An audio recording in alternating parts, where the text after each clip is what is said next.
ایسا بھی آیا تھا کہ جب کہ مکہ کے مسلمانوں کو کیول شہر سے اس لیے نکال دیا گیا تھا کہ انہوں نے اپنے نبی صلی اللہ علیہ وسلم کے ساتھ نہیں چھوڑا، انہیں کھانا پانی اور بیپار تک سے روک دیا گیا۔ آخر ایسا کیوں ہوا؟ آئیے ہم جانتے ہیں صحبہ ابی طالب کی دردناک کہانی۔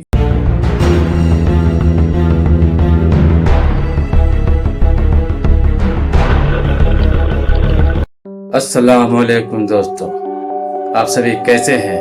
میں امید کرتا ہوں کہ آپ سبھی خیریت سے ہوں گے۔ میں محمد جدول، ہمارے چینل امکارا نالج آئی کے دیکھنے کے لیے آپ سبھی دوستوں کو ہماری طرف سے استقبال ہے۔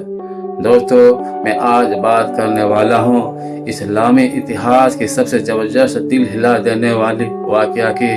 اسلام کے دشمنوں نے چند مسلمانوں کو دو پہاڑیوں کے بیچ میں 3 سال تک نظر بند کر دیا گیا۔ انہیں سیمت ماترا میں کھانا پانی لے جانے دیا گیا اور سیمت ماترا میں 3 سال تک مسلمانوں نے صحبہ ابی طالب میں کیسی زندگی گزاری ہوگی۔ دوستو، ویڈیو کو اسکپ مت کرنا۔ اگر یوٹیوب میں ویڈیو دیکھ رہے ہیں تو چینل کو سبسکرائب کریں۔ اگر فیس بک میں دیکھ رہے ہیں تو پیج کو فالو کریں، ویڈیو کو لائک کریں، اپنے دوستوں کو شیئر کریں۔ دوستو، اس کہانی کے 3 فیکٹ ہے، 3 تتھ ہے۔ اگر جان لیں گے تو کہانی کو سمجھنا آسان ہوگا۔ نمبر 1، مسلمانوں کو بہشکار کیوں کیا گیا؟ نمبر 2، مسلمانوں کی اتنی سخت سزا کیوں دی گئی؟ اور آخر میں نمبر 3، صحبہ ابی طالب میں جانے کی نوبت کیوں آئی؟ چلیے ویڈیو کی طرف۔ حضرت عمر کے مسلمان ہونے سے کفار مکہ میں ایک ہنگامہ مچ گیا۔ ہر آدمی نے حیرت اور افسوس کے ساتھ یہ خبر سنی۔ مسلمانوں نے خانہ کعبہ میں نماز پڑھی تو اسے بتوں کی توہین سمجھا گیا۔ تمام مکہ میں غم اور غصے کی ایک لہر دوڑ گئی۔ حضرت عمر اللہ تعالیٰ عنہ کے اسلام نے مسلمانوں کو حوصلہ اتنا بڑھا دیا گیا کہ وہ آزادی کے ساتھ چلنے پھرنے لگے، خرید و فروخت کرنے لگے، خانہ کعبہ میں نماز ادا کرنے لگے۔ کسی کو انہیں روکنے اور چھیڑنے کی ہمت نہ ہوتی۔ اس آزادی کی خبر حبشہ تک پہنچ گئی۔ جو مسلمان وہاں ہجرت کر کے پہنچ گئے تھے وہ سمجھے کہ قریش نے مخالفت بند کر دی ہے، مسلمانوں کو آزادی سے رہنا سہنا نصیب ہو گیا ہے۔ ان میں سے اکثر اپنے وطن لوٹ آئے، اور جب یہاں آ کر معلوم ہوا کہ ابھی کوئی آزادی وغیرہ نہیں ملی، کفار مکہ اپنے جیت سے باز نہیں آئے تو پھر حبشہ واپس چلے گئے۔ اسے حبشہ کی دوسری ہجرت کہلاتے ہیں۔ اس وقت مکہ میں صرف 40 لوگ تھے جنہوں نے اسلام قبول کیا تھا۔ ان کے علاوہ 83 مسلمان وہ تھے جو ہجرت کر کے حبشہ چلے گئے تھے۔ اس طرح مسلمانوں کی کل تعداد 123 ہوتی ہے۔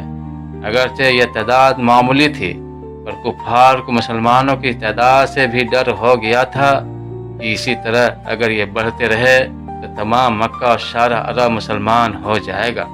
اس خیال نے انہیں بدلہ لینے کی تدبیروں پر غور کرنے کے لیے مجبور کر دیا۔ انہوں نے محرم 7 نبوی میں ایک مجلس شورا بلائی۔ تمام قبیلوں کے سرداروں کو بلایا گیا۔ بڑی شان و شوکت سے اس اجلاس کی تیاری کی گئی۔ تمام لوگ بڑے جوش سے شامل ہوئے۔ جب یہ تمام لوگ آ گئے، ابو سفیان کی صدارت میں اجلاس شروع ہوا۔ ابو جہل کھڑا ہوا اور اس نے کہا، ایک غیرت مند عربوں، تم نے دیکھا جس بات کا ہم نے بچوں کو کھیل سمجھا تھا وہ بڑھتے بڑھتے ہمارے دین کے لیے مستقل خطرہ بن گئی ہے۔ لوگ اپنے باپ دادا کے مذہب کو چھوڑ کر نئے مذہب کو اپنانے لگے ہیں۔ محمد ہمارے مذہب کو مٹا کر نیا مذہب رواج دینے میں دن و رات لگے ہوئے ہیں۔ وہ کہتے ہیں آقا غلام سب برابر ہیں، پچھڑوں اور غریبوں وغیرہ کی انہوں نے سر پر چڑھا لیا ہے۔ میرے خیال میں کوئی عرب جس میں جرابے خودداری ہے اسے برداشت نہیں کر سکتا۔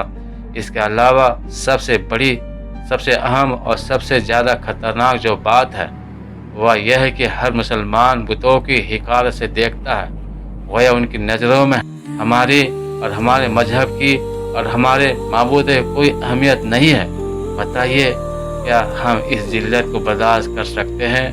ہر طرف سے آوازیں آئی، ہرگز نہیں۔ ابو جہل ہی نے بات اور آگے بڑھائی، اگر نہیں برداشت کر سکتے تو پھر چپ کیوں بیٹھے ہو؟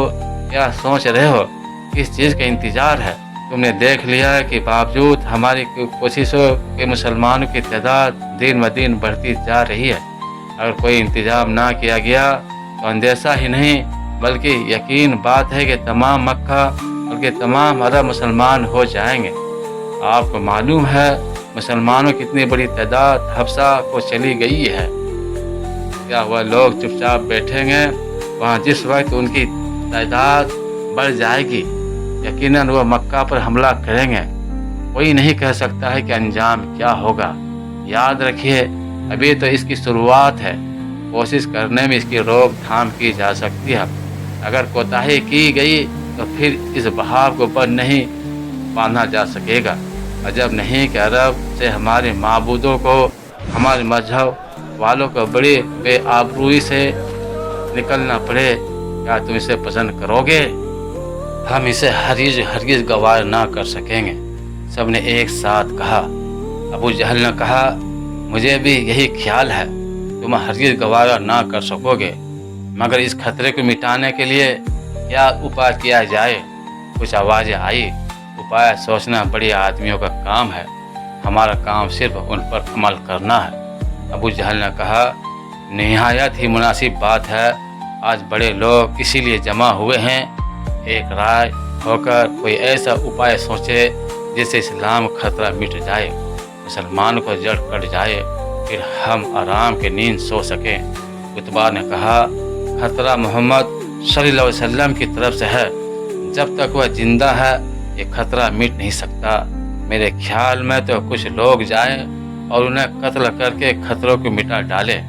جبیر بن امیہ نے کہا، سب لوگ اچھی طرح جانتے ہیں کہ محمد صلی اللہ علیہ وسلم ہاشمی خاندان سے ہے، قریش میں وہ خاندان سب سے زیادہ عزت والا ہے، اسی لیے انہیں قتل کرنے سے ڈر ہے، خانہ جنگی شروع ہو جائے گی۔ اس کے علاوہ یہ کیسے ممکن ہے مسلمان انہیں آسانی سے مرنے دیں گے؟ وہ جب تک خود نہ مریں گے اپنے نیتا پر آنچ نہ آنے دیں گے، اسی لیے یہ کام آسان نہیں ہے۔ عتبہ نے کہا، اگر تمام لوگ مل جائے تو تجویز بتا دیتا ہوں۔ سب لوگوں نے کہا، ہم سب متفق ہیں، آپ بتائیے۔ عتبہ نے بتایا، مسلمانوں کو بائیکاٹ کرو، بیاہ شادی، لین دین، رسم و رواج، ملاقات، کھانا پینا، خرید و فروخت وغیرہ سب بند کر دو، انہیں مجبور کرو کہ یہ بستی میں نہ رہے بلکہ پہاڑ پر چڑھ جائے، وہ نگرانی کی جائے، کھانا پینا اور کسی قسم کا کوئی سامان ان کے پاس نہ پہنچے، اس طرح خود تڑپ تڑپ کر مر جائیں گے اور ہمیں کسی کو مارنے اس کے قبیلوں خون بہا ادا کرنے کی نوبت ہی نہ آئے گی۔ اس تجویز کو سن کر سب خوش ہو گئے، خوب تالیاں بجی۔ جب ذرا خاموشی ہوئی تو جبیر نے کہا، میرے خیال میں یہ بہت ہی ظالمانہ کام ہے، اس سے تو بہتر یہ ہوگا انہیں قتل کر دیا جائے۔ ابو لہب نے کہا، جبیر اس تجویز کو منظور کر لو، اس سے ہمارا مقصد مسلمانوں کو بھوکا پیاسا رکھ کر قتل کرنا نہیں ہے بلکہ انہیں مجبور کر کے اسلام سے اپنے مذہب میں واپس لانا ہے۔ جبیر نے کہا، اگر صرف اس طریقے سے تنگ اور پریشان کرنا منظور ہے تو مجھے کچھ عذر نہیں، میں شریک ہوں، لیکن تم اس طرح انہیں مگر قتل کرنا چاہو مجھے شرکت منظور نہیں۔ ہم انہیں قتل کرنا تو چاہتے ہی نہیں، صرف انہیں دکھ کرنا چاہتے ہیں۔ ابو جہل نے کہا، بہت جلد وہ پریشان ہو کر ہمارے معبودوں کے سامنے آ جھکیں گے اور پھر قوم کو کوئی خطرہ باقی نہیں رہے گا۔